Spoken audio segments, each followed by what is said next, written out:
편안하게 한두 가지 질문 있으면 저기 우리 설교 시작하기 전에 여러분 질문이나 코멘트를 받도록 하죠. 혹시 뭐라도. 오늘 구약 전체적인 그냥 큰 아웃라인만 지금 하고 있는데 혹시 질문이 있거나 이거는 이렇게 생각하는 게 어떨런지 이런 거 우리 청년들 우리 어제 좋은 아주 발랄한 질문들 해주셔서 고맙습니다.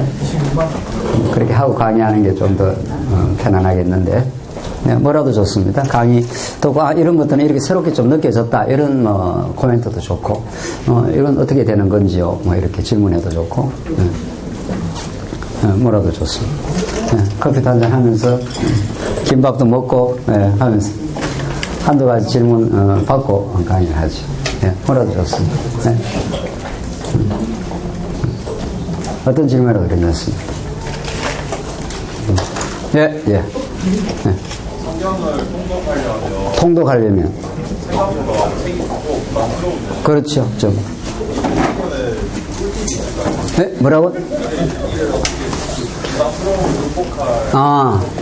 좋은 질문인데 제가 지금 이렇게 특강을 해나가는 전체적인 성경의 틀을 이렇게 성경개론이라고 해서 한눈에 좀 볼 수 있는 큰 그 지도처럼 이런 게 있기는 합니다.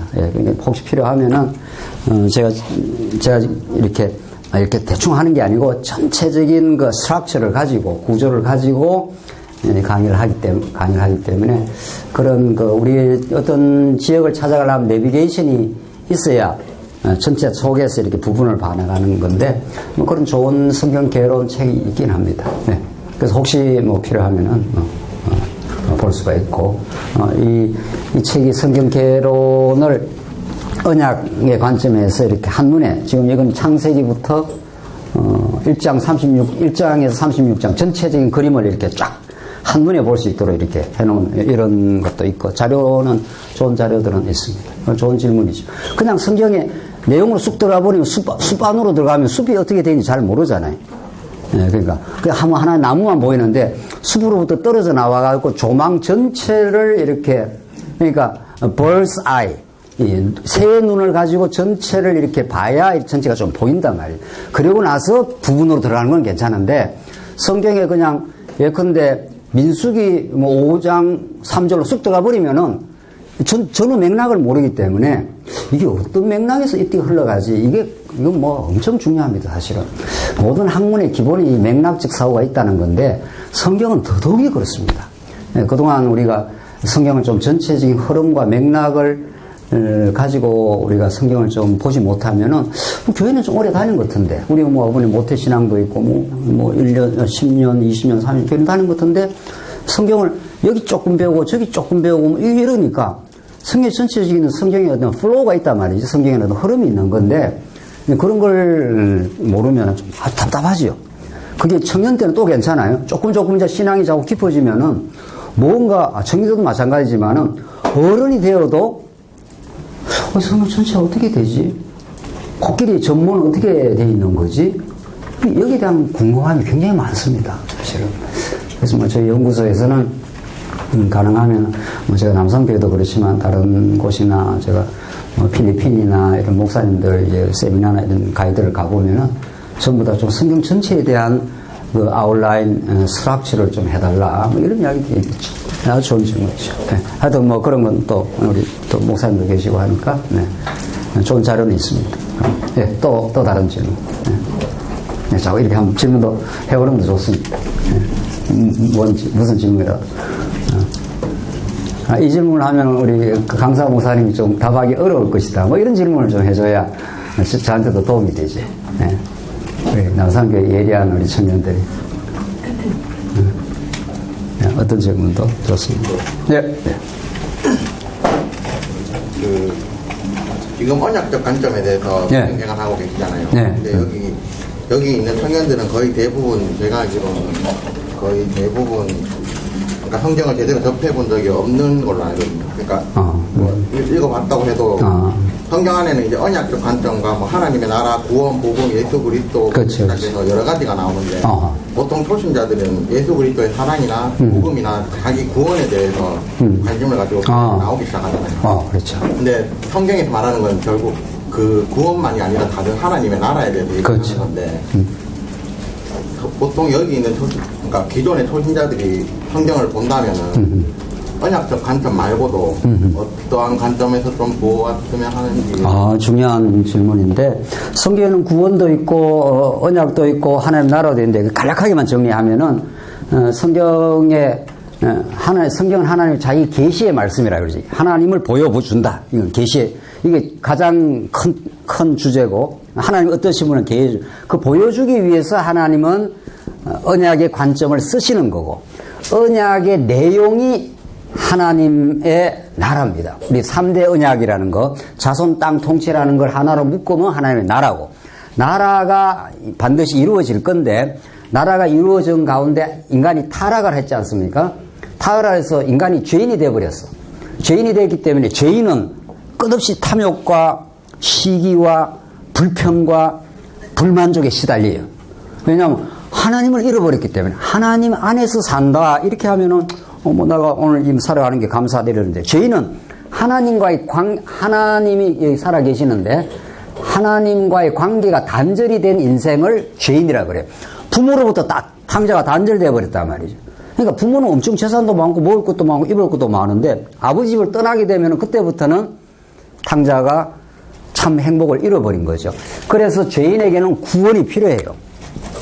그래서 우리 형제가 교회 처음 나올 때는 구원이라는 건 굉장히 중요해요. 내가 타락하고 하나님도 모르고 살다가 정말 예수님이 살아계시는가 봐, 예수님이 나를 사랑하셨는가 봐, 이렇게 해서 구원을 우리가 깨닫죠. 근데 이 구원은 성경 전체의 주제의 중요한 주제이긴 하죠. 그러나 성경 전체를 보기 위해서는 이 더 큰 틀을 보고, 이 하나님이 당신을 계시하기 위해서 얼마나 능력 많고 살아있다는 걸 언약하고 당신 언약을 이루기 때문에 내가 살아있다고 증명을 하는 거란 말이에요. 나는 역사의 주관자다, 이런 증명을 해요, 하나님이. 그 과정에 하나님의 나라라는 게 언약의 내용으로 이루어지고, 구속 혹은 구원은 언약의 방법으로서 이루어지고, 그렇죠? 코끼리 전체 그림이 이렇게 돼 있고, 구원은 코끼리의 벽이라면, 하나님 나라는 코끼리의 어떤 다른 부분이라면, 언약 성취라는 것은 코끼리의 전체적인 아웃라인이란 말이죠. 이렇게 정리가 되죠. 아주 좋은 질문이죠. 그러니까 이건 더 이제 시간이 있으면은 더 차근차근 이제 설명을 할 수가 있는데, 우선 큰 틀로는 그래요. 그러니까 그동안은 좀 이렇게 구원이 중요해요. 우리가 죄에서 구원받는 것처럼 사실은 우리가 절실하고 중요한 게 없는데, 그걸 넘어서 하나님의 나라 혹은 언약, 이런 총체적 그림을 우리가 우리 청년들이 전체로 그리고 있는 것은 굉장히 중요한 부분이죠. 아주 좋은 질문이죠. 이렇게 좋은 질문을 해줘야 내가 더 설명을 할 수가 있죠. 강의 속에서는 이게 설명은 되고 있는데 이렇게 질문을 하니까 더 명료해지죠. 또 혹시 또 이 강의 끝나고 또 질문을 하도록 하죠. 그래 잘 들으시고 자꾸 질문을 하면 아주 좋습니다. 예, 말씀 보시죠. 신약성경 마태복음 1장 1절 말씀입니다. 우리 하나님의 말씀 마태복음 1장 1절입니다. 찾으신 줄 알고 봉독 드리겠습니다. 아브라함과 다윗의 자손 예수 그리스도의 계보라. 아브라함이 이삭을 낳고 이삭은 야곱을 낳고 야곱은 유다와 그 형제들을 낳고 유다는 다말에게서 베레스와 세라를 낳고 베레스는 헤스론을 낳고 헤스론은 람을 낳고 람은 아미나답을 낳고 아미나답은 나손을 낳고 나손은 살몬을 낳고 살몬은 라합에게서 보아스를 낳고 보아스는 룻에게서 오벳을 낳고 오벳은 이세를 낳고 이세는 다윗 왕을 낳으니라. 이렇게 신약 성경이 예수님의 계보로 시작이 됩니다. 자, 보십시다. 이게 굉장히 신기한 내용인데, 마태복음 우리 네 번째 강의에서는 이제 신약의 전체 개관을 하겠는데, 마태복음이 왜 이런 내용으로 이제 성경이 이렇게 기록이 되었을까? 우리가 청년 때 이렇게 자꾸 좋은 질문을 가지는 게 중요하죠. 질문이 있어야 그 질문에 대해서 답을 자꾸 추구할 수 있는 강렬한 그 마음이 생기죠. 호기심이 발동을 한단 말이죠. 그래서 인간에게 이 질문하는 활동이라는 거 굉장히 중요한 활동입니다. 동물에게는 질문이 없습니다. 동물에게는 질문이 없기 때문에 진리 추구에 활동이 없습니다. 개가 양지 바른 그 아파트 안에서 요즘 개들 많이 키우잖아요. 개가 나는 왜 살지? 뭐 이렇게 개가 질문 안 던집니다. 그렇죠? 내 개라는 인생이 아니겠지 뭐. 개라는 내 존재는 어떤 존재이지 이렇게 안 합니다. 근데 인간만 특별히 질문을 합니다. 하나님 주신 진리에 대한 갈증이라고 그럽니다. 나는 왜 사는 거지? 어떤 아름다운 가치는 무엇이지? 정말 참된 삶이라는 건 어떤 거지? 하나님이 살아계시는 건지. 이런 거 굉장히 그 아름답고 신령하고 복된 질문이 여러분에게도 생깁니다. 지금까지 그 질문이 많이 없었다면 뭐 괜찮아요. 청년 때. 그런데 앞으로는 그런 일이 생길 수 있습니다. 또 생겨야 합니다. 사실은. 그렇잖아요. 그래야 우리가 진리에 대해서 또 인생의 참된 가치에 대해서 이렇게 사는 거죠. 동물은 그게 없다는 거잖아요. 짐승은. 하나님께서 마태복음 좀 거리죠. 구약을 우리가 개략적으로 언약의 관점에서 풀었습니다. 언약, 자손, 땅, 통치. 이렇게 하나님께서 하나님의 나라에 관한, 지금 우리 형제가 잘 질문한 대로 하나님의 언약이 뭘 언약을 했느냐는 거예요. 그냥 막연히 하나님 언약을 한 게 아니고 하나님의 나라를 내가 이루어 주겠다. 이 복되고 아름다운 나라를, 천국을, 오늘 교회를, 이런 뜻이에요. 우리 직접적으로 말하면 교회가 이게 하나님의 나라의 모형이라 그래요. 교회라는 게 얼마나 소중한지 몰라요. 여러분이 얼마나 이제 느낄지 모르지만은 이 세상이 얼마나 강팍하고 또 그렇게 만만하지를 않아요. 살아보면은. 그런 속에서 교회 와서 말씀을 듣고 서로 위로하고 새로운 소망을 가지고 이렇게 살아간다는 건 이렇게 세상을 쳐나가는 힘인데, 그래서 하나님 언약의 내용이 하나님의 나라인데, 우리 형제가 질문한 대로 인간이 타락을 해서 정말 구원이 필요해요. 구원이라는 게. 예수님이 우리를 죄에서 이제 구원해 주시고 하나님 나라를 이루어 주시는데, 구약에 이렇게 자손, 땅, 통치 이렇게 해서 하나님의 언약이 차근차근 이루어져요. 자손이 이렇게 이루어졌다, 땅이 이렇게 이루어졌다, 통치가 다윗 왕으로서 이렇게 이루어졌다. 이렇게 하면서 하나님의 능력과 은혜를 강렬하게 지금 막 계시를 한단 말이죠. 성경이 하나님의 자기 계시니까 열어서 보여주는 거니까 하나님을 영어로 말하는 리뷰를 한단 말이죠. 이렇게 자기가 내가 이런 존재야 하면서 막 열어 보여주는 거죠. 하나님 자기 소개를 막 하고 있는 거란 말이죠. 하나님의 능력이 많으면 우리가 그 능력 많은 분이 우리 아버지다 이러면 우리가 두려울 게 없는 거잖아요. 자, 그래서 자손 땅 통치를 이루어지는데 이제 신약이 시작이 된단 말이죠. 신약에 오늘 신약 전체를 우리가 보겠는데 마태복음부터 계시록까지 이렇게 성경을 마태, 마가, 누가, 신약 27권이 이렇게 딱 기록이 되어 있어요. 이것도 우리가 첫 시간 말씀을 나눈 대로 하나님께서 교회 회의를 통해서 이 정경이고 캐논으로 이렇게 하나님께 딱 묶어놨습니다. 그리고 우리는 66권을 하나님의 말씀이라 이렇게 믿잖아요. 그런데 이 배열 자체도 우연히 되지 않았다는 거예요. 여러분과 제가 오늘 이 자리에 온 것도 우연히 오지 않았습니다. 예수 안 믿는 사람들, 신앙이 없는 사람은 뭐 그냥 내가 웃자다 보이 왔지. 그렇게 생각할지 모르지만은 우연히 우리가 어떤 부모님 밑에서 태어난 게 아닙니다. 부모님이 예수를 잘 믿으시고 교회 생활을 하시는 그런 부모님이 태어난 건 놀라운 축복이에요. 그래서 우리가 이렇게 신앙으로 인도되고 이런 건데, 이 땅에 우연이라는 게 없어요, 사실은. 우연처럼 보일 뿐이지. 그래서 하나님을 모르는 사람들은, 이 진화론을 강조하는 사람들은 이 우주 만물이 다 우연과 오랜 세월간에 의해서 이렇게 만들어졌다는 거예요. 우연히 이렇게. 절대로 그렇게 될 리가 없죠.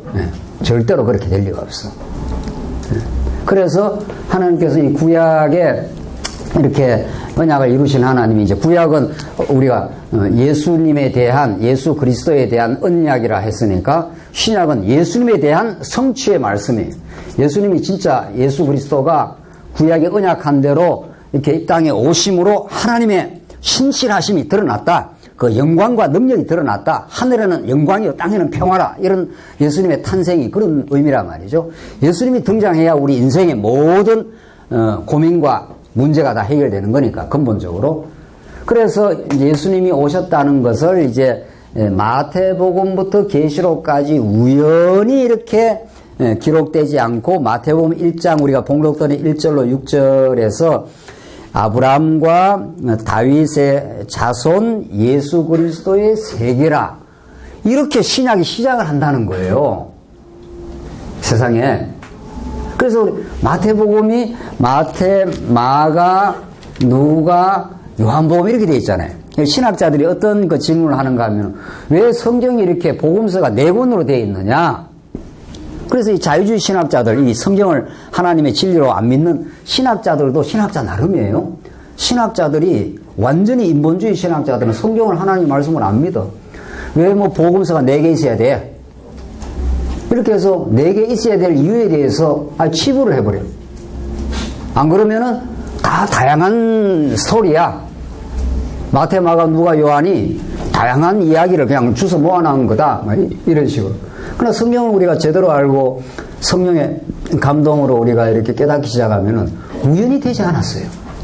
마태복음이 이 자리에 있어야 될 정확한 이유가 있기 때문에 하나님이 마태복음, 마태, 마가, 누가, 요한이라 했다는 거예요. 우리 청년들이 차츰 이제 앞으로 하나님의 말씀 우리 형제가 질문한 대로 성경 전체를 좀 통독을 하고 싶다. 그런 어떤 가이드가 필요하죠. 전체적인 구조가 필요하고 뭐 이렇게 해서 여러분들 신앙생활 하면서 오늘 이번 특강에서 우리가 확실하게 마음에 좀 깨닫는 것은 성경은 질서 있는 말씀이다. 하나님이 살아계시고 그분이 우연히 어떤 인생과 역사를 움직여가는 게 아니다. 하나님이 당신을 계시하기 위해서 성경을 주셨는데 아주 치밀한 디자인을 가지고 하셨다. 이렇게 우리가 그 하나만을 정확하게 깨달아도 하나님이 우리에게 성경을 통해서 이런 참 진리를 주셨다는 이런 기본적인 확신이 필요한 거죠. 성경은 여기저기 조금씩 배우는 게 아니에요, 사실은. 여기저기 조금 안다고 해서 성경을 제대로 아는 게 아니라 왜 마태복음이 여기에 있고 요한복음이 여기 있어야 되느냐? 이런 질문들을 신학자들이 실제로 합니다. 그리고 굉장히 당혹해 합니다. 뭐 그냥 요한복음이 앞에 있으면 안 돼? 뭐 이런 학자들도 있단 말이죠. 그러나 우리는 그렇게 기본적으로 믿지 않고 마태, 마가, 누가, 요한복음에 마태복음이 오늘 아브라함과 다윗의 자손 예수 그리스도의 세계라. 이 말은 구약과 신약을 확 연결하는 구약 전체를 압축 파일로 해서 딱 만들어가지고 신약을 시작하는 그런 그 말씀으로 하나님이 정확하게 하신다는 겁니다. 여러분들 여기 건축에 대해서 혹시 관심 있는 분이 있나요? 앞으로 나는 뭐 건축 설계사가 되겠다, 혹은 뭐 건축가가 되겠다라든가, 뭐 이런 것도 아주 좋은 직업이잖아요. 건축하는 사람이 집을 지을 때 건축 재료와 그 위치 선정과 이런 것들을 설계도를 뜨잖아요. 청사진을. 굉장히 치밀합니다. 건축가들이 그 건축 설계하는 데 가보면은 처음부터 끝까지 어떻게 집이 어떻게 지어지고 이런 것들을 방이 어떻게 놓여지고 재료를 어떻게 사용하고 정확합니다. 사람도 어떤 건축을 할 때 정확한 그 디자인을 미리 설계도를 떠가지고 그대로 해야 감수를 해요. 그대로 만약 설계한 대로 안 하면은 감수해서 그 인정을 안 해주는 거 아니에요. 그렇죠? 그 제대로 된 건물 같은 경우는. 사람도 그렇게 하는데 하나님이 당신을 계시하시는 그 말씀을 할 때 그렇게 안 하겠냐는 거예요. 그래서 마태복음을 보면은, 마태복음 보십시다. 오늘 우리 좀 신학생님 전체 그림을 그리겠는데, 마태복음이 제일 앞에 이렇게 딱 나와 있고, 제일 앞에 나와 있는 규절도 어떻습니까? 아브라함과, 어떻게 해요? 아브라함과, 뭐라고요? 여러분이 하셔야죠. 아브라함과, 자, 같이 하시죠. 아브라함과 다윗의 자손, 예수 그리스도의 계보라, 혹은 세계라, 우리말 번역이 세계 혹은 계보라. 이렇게 되어 있단 말이죠. 그러니까 구약의 아브라함처럼 중요한 인물이 어디 있습니까? 우리가 아브라함이 자손, 땅 통치를 하나님이 아브라함이 했다는 거 아닙니까? 그러니까 아브라함을 알면 구약 성경 전체를 아는 거예요. 전체 큰 그림을 그린단 말이죠. 그래서 하나님이 아브라함에게 자손, 땅 통치를 한 대로 마지막에 언약의 절정이 누구와 와서 이 구약의 언약의 절정을 이룬다고요? 다윗 왕이 이렇게 등장을 하지 않습니까? 그러니까 구약의 가장 중요한 인물이 아담, 그 다음에 아브라함, 그 다음 누구예요? 다윗, 이쯤 알면 뭐 구약 성경 훤하게 아는 거지 뭐. 그렇잖아요? 우리 청년들이. 아, 하나님께서 아담에게 약속하신 것이 아브라함에게 그대로 이루어졌고, 아브라함이 약속하신 것이 구약의 자손 땅 통치를 통해서 다윗 왕이 하나님이 다윗 왕국을 이뤘다 그러잖아요. 구약에. 그렇잖아요? 구약의 다윗 왕국이 장차 오실 예수님이 이루실 하나님의 나라 왕국을 지금 가르쳐 준단 말이죠. 자, 그런데 재밌는 건 한번 보세요. 우리 지난 시간 다윗 왕이 오기 전에 이 땅을 정복을 했는데, 사사기 21장 25절 한번 보시다. 직접 이거는 찾아보시다. 이건 하나만 찾아보고 이제 신약으로 건너갑니다. 사사기 21장 25절, 같이 한번 읽어봅시다. 사사기가 신약에 있나, 이렇게 찾으면 진짜 곤란한 거죠. 사사기 여호수아, 사사기 21장 25절, 우리 찾았습니까? 네, 다 같이 읽겠습니다. 사사기 21장 25절 시작.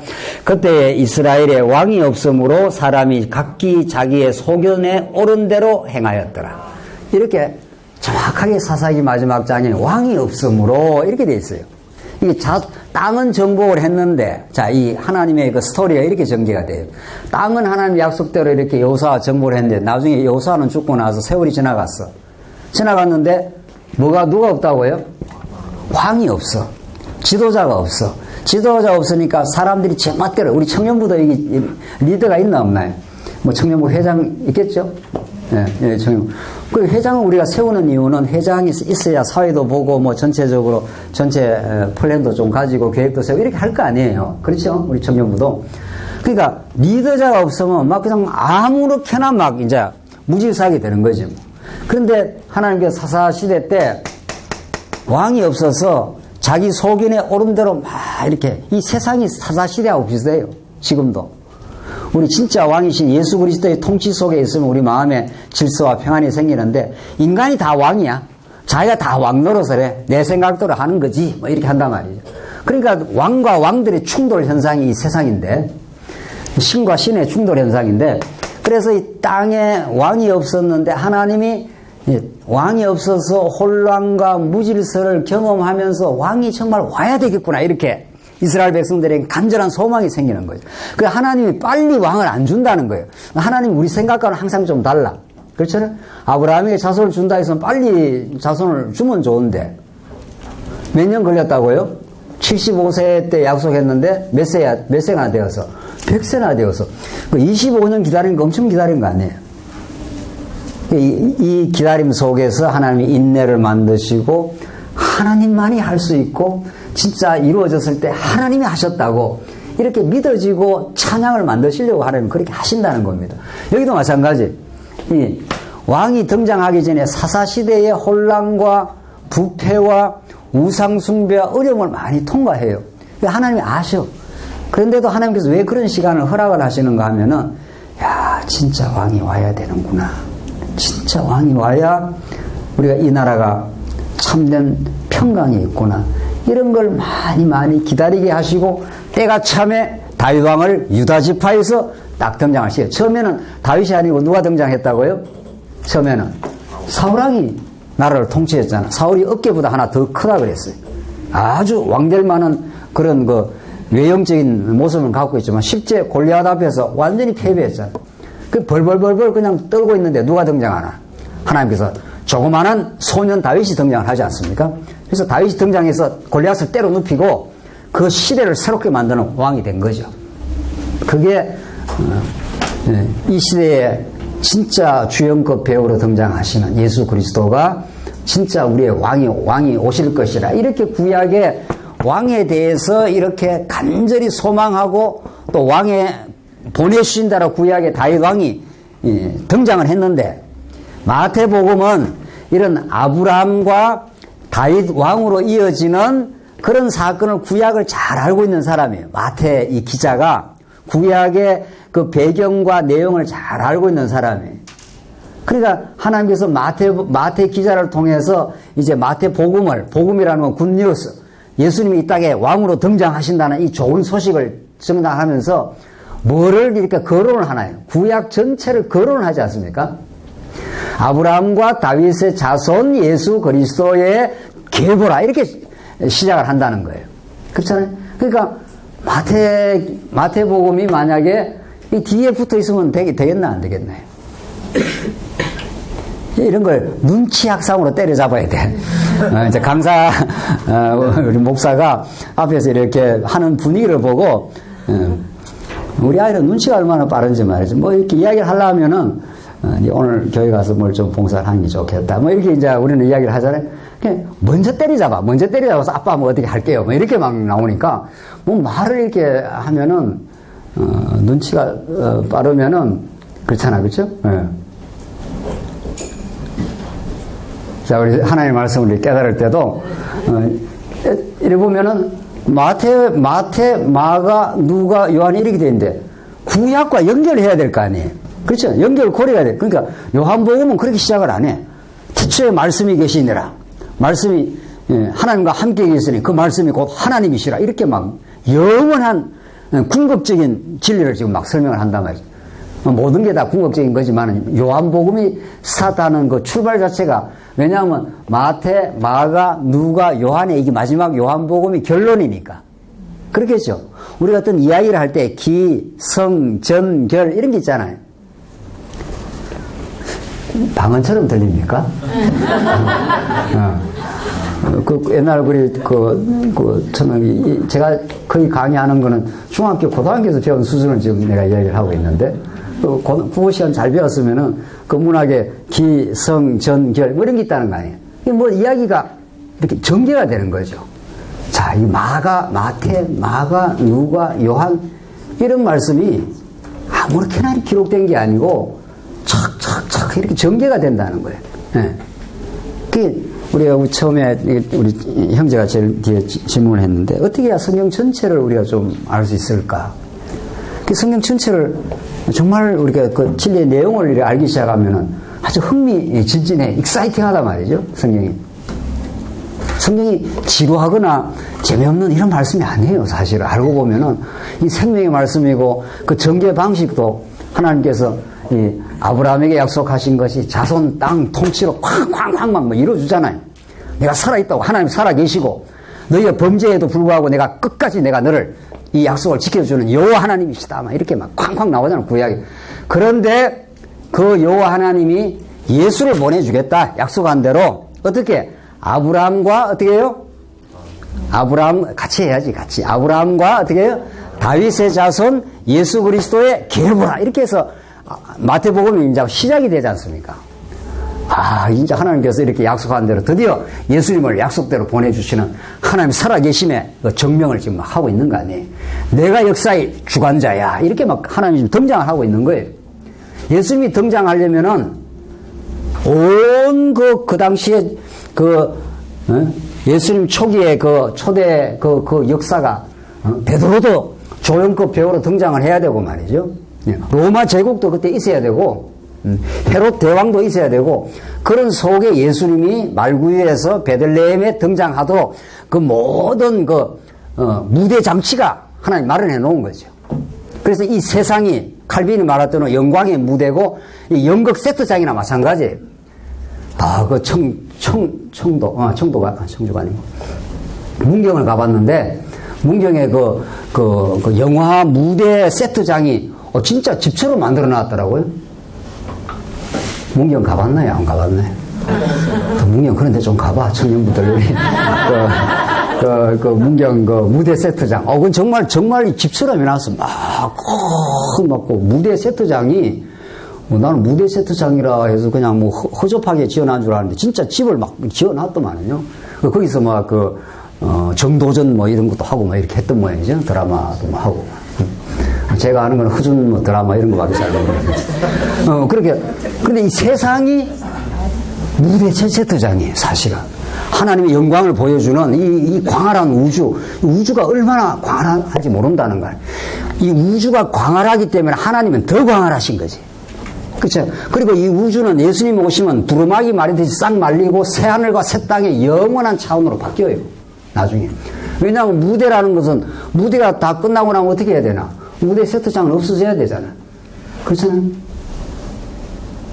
그러니까 하나님께서 당신의 영광과 은혜와 사랑을 이 땅에 보여주기 위한 연극 세트장 같은 세상을 하나님 만드시고 우리가 거기에 주연으로 등장을 하게 해서 역사에 살다가 하나님을 잘 배우고 깨닫고 이 고난의 세상이지만은 죄에서 용서함을 받았다는 이 감격, 구속의 은총, 이 언약을 이루시는 하나님의 살아계심, 이런 것들이 쾅쾅 역사에 가운데 이루어진다고 성경에서. 그래서 마태복음이 아브라함과 다윗의 자손 예수 그리스도로 이 땅의 약속 구약의 그 많은 약속들이 성취하신 하나님이 역사의 주관자다. 내가 로마 제국도 지금 만들어 놨다.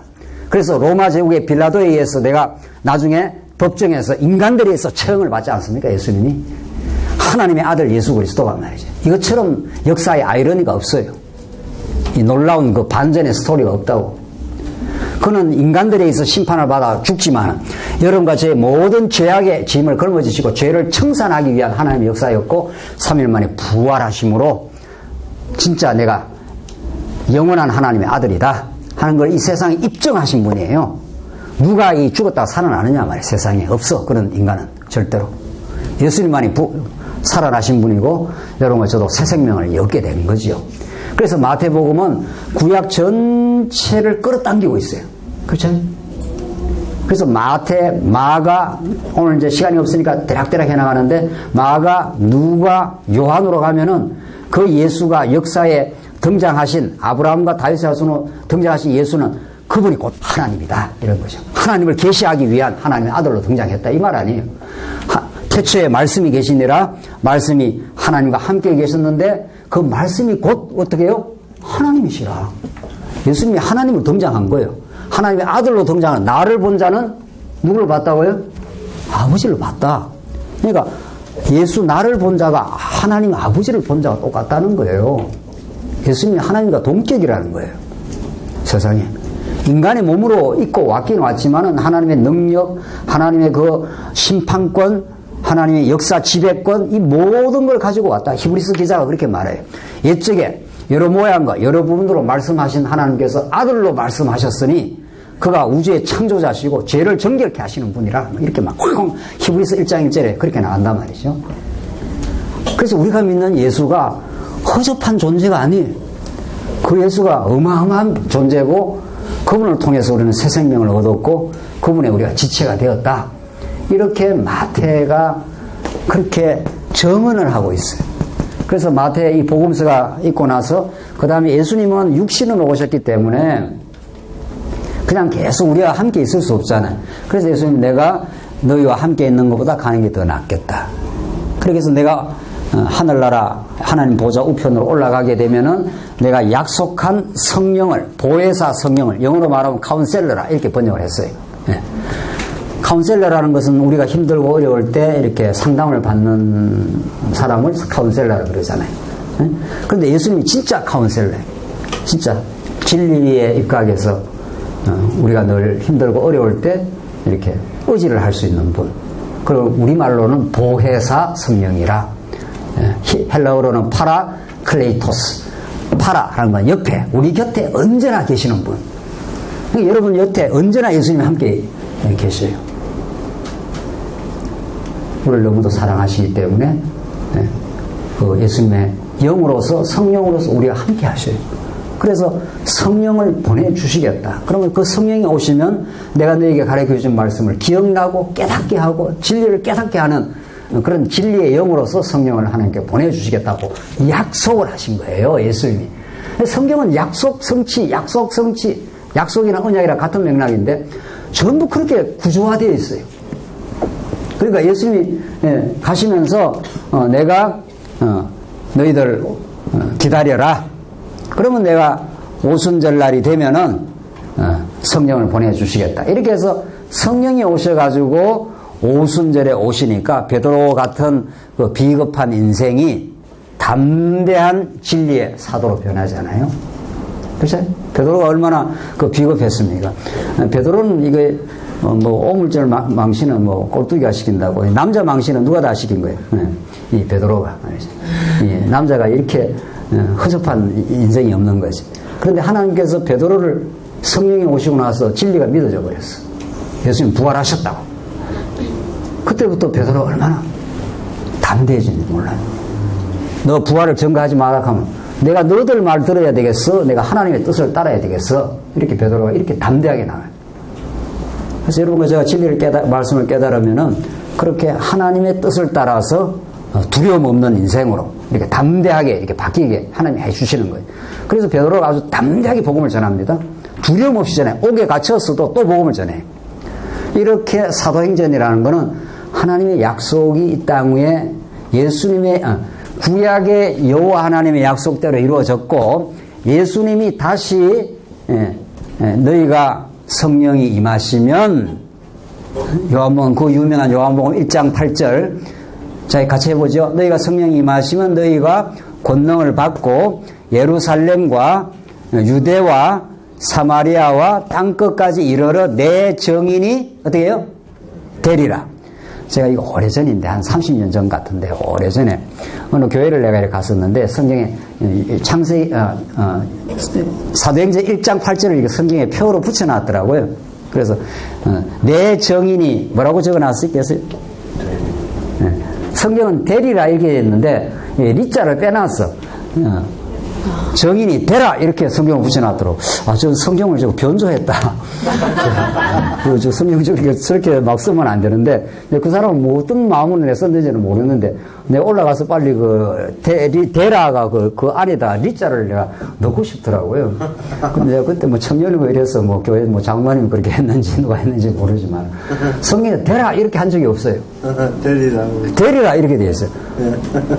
영어로 말하면 you shall be witness 이렇게 되어 있단 말이죠. 내가 영어를 잘 못하는데 그러니까 내가 너를 만들어 주겠다 이런 말이에요. 너는 원래 허접하고 비겁한 인생이었지만은 내가 성령이 너에게 임하면은 주어가 하나님이에요. 하나님이 너를 만들어 주겠다는 거예요. 아, 이거 놀라운 축복의 약속이죠. 여러분을 그렇게 하나님의 담대한 신앙인으로 하나님 만들어주겠다는 약속이에요. 하나님 약속하면 어떻게 한다고요? 하나님 신실하시니까 반드시 성취를 하시지. 그리고 진짜 성취가 되잖아요. 베드로 같은 허접한 인생이 너무도 담대한 인생으로 바뀝니다. 진리를 깨닫기 시작하니까. 그래서 되라 하면은 엄청 부담스러워요. 그 예수님이 내 멍에를 메고 살아라. 내 멍에는 쉽고 어떻게 해요? 가벼움이라. 예수님의 멍에는 예수님이 짐을 져주시고 우리가 동행해 주시고 어려운 밤길을 같이 동행해 주기 때문에 예수님 따라가면 두려울 게 없단 말이죠. 자, 어두운 밤길을 캄캄한 칠흑 같은 어둠이 찾아왔습니다. 집이 저 먼 길에 가는데 혼자 가려면 엄청 두렵겠죠. 그런데 옆에 좋은 친구가 마음씨 좋은 아저씨가 또 나를 사랑하는 애인이 너와 같이 가주겠다. 이렇게 해서 손을 딱 붙들고 가면은 캄캄한 밤길이 더 좋지 뭐. 그렇죠. 아, 이런 속재미를 잘 모르나. 그러니까 캄캄한 어두운 길이고 두려운 길처럼 보이지만 옆에서 손을 딱 잡아줬기 때문에 끄는 대로 가면 되는 거지 뭐. 옆에서 지켜주기 때문에. 그러니까 우리 인생이 그런 거예요. 힘들어 보이지만 사실은 인생에서 고난과 힘드는 게 없기를 우리가 현대인들이 자꾸 바라는데 그게 사실은 멍청한 일이에요. 고난과 어려움이 있지만 그 속에서 하나님의 은혜와 돌보심과 위로하심과 그게 광야라는 거예요. 그게 광야라는 거예요. 자, 제가 이거 이야기만 하면 제가 잊어버리지 않는 그 비유가 있는데 남녀가 너무 사랑했어. 근데 문제는 사랑이 오래 가지 않는다는데 늘 기억을 하세요. 오래 가진 않아요. 아니, 조금 갈 수는 있어. 몇 년을 갈 수는 있는데. 근데 너무 사랑했어. 근데 이 남자가 군을 덜렁 가버렸네. 그런데 너무 남자가 보고 싶은 거지 뭐. 그래서 면회를 가야 돼. 면회를 가고 싶어. 그런데 한 남자는 먼지 강원도 양구 원통에서 언제 가면 언제 오나 이런 먼 데로 고생길을 가고 한 남자는 딴 남자는 이게 군대를 간 게 아니고 요즘은 방위가 아니고 뭐라 그러지? 응?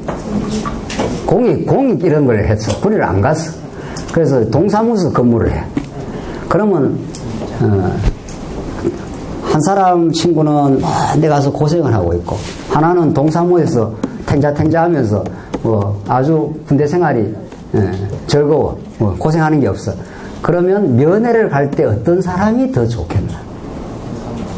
한 사람은 전방에 가서 엄청 고생을 하는 그 남자친구를 만나러 가는 그 아가씨, 자매와 또 다른 자매는 뭐 면회 갈 것도 없지, 뭐 동사무소에서 그냥 놀고 있는데, 그럼 뭐 면회 가서 위로해 줄 것도 없잖아.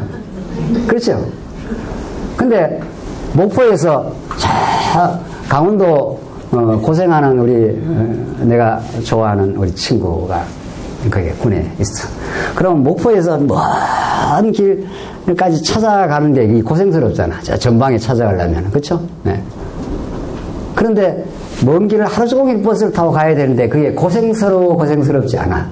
내가 이 마이크를 한번 돌려야 되는데, 우리 자매들한테. 남자 그런 친구가 있다. 잘 가서 고생하는 친구가 있다.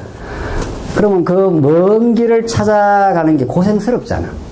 하루 종일 차를 타고 가야 된다. 그러나 그 고생을 고생이라고 생각하겠어요? 안 하겠어요? 이 회심의 미소를 다 띠잖아. 우리 자매들이. 고생이라고 절대로 생각하지 않지. 이 고생을 통과하면은 날 사랑하는, 내가 보고 싶은 우리 남자친구를 만나서 포옹하고 고생했다고, 내가 널 위로해주러 왔다고, 이렇게 그 상봉의 기쁨을 안고 고생길을 가는 것이죠. 우리 하나님이 인생을 그렇게 만들었어. 우리는 고생 없고 모든 것이 나이스하고 모든 것이 잘 되고 이런 걸 자꾸 사람이 원하지만 그렇지 않아요. 절대로.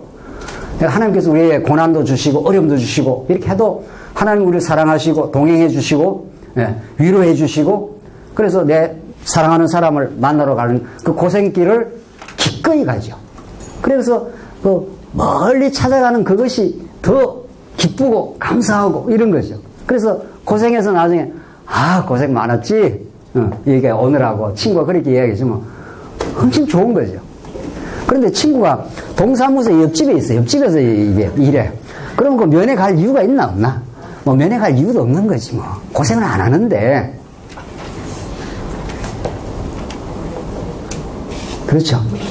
그래서 우리가 정말 예수 안에서 살아가는 것이 하나님의 은혜 속에, 그의 풍성한 사랑 속에, 예수님 우리 신랑이라 그래요.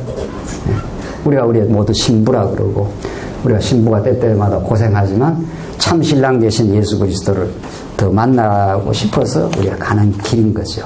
그래서 결론을 지으면은 사도행전에서 이렇게 성령이 오셔서 이제 실제로 교회를 설립합니다. 교회를 설립한다는 예수님의 신부를 만든다 이런 뜻입니다. 신부를 만들어서 이 세상 가운데 교회가 많은 핍박도 당하고, 우리 한국 교회가 많이 번창은 했지만은 우리 일제시대 한국 교회가 우리 주기철 목사님, 손양원 목사님 막 전부 다 막 순교 당하고 엄청 고생을 많이 했습니다. 그 순교의 터위에 우리 남산교회도 오래됐으니까 초기에 엄청 고생을 많이 했을 겁니다. 그래서 이렇게 교회가 성장해 간 거죠. 그래서 우리가 이렇게 신앙생활을 하고 있는 거죠. 하나님의 교회를 설립만 하는 게 아니라 하나님의 교회를 양육도 하시고 무장도 하시고 이렇게 하나님께서 성장도 시키고, 마침내 요한계시록에 가면은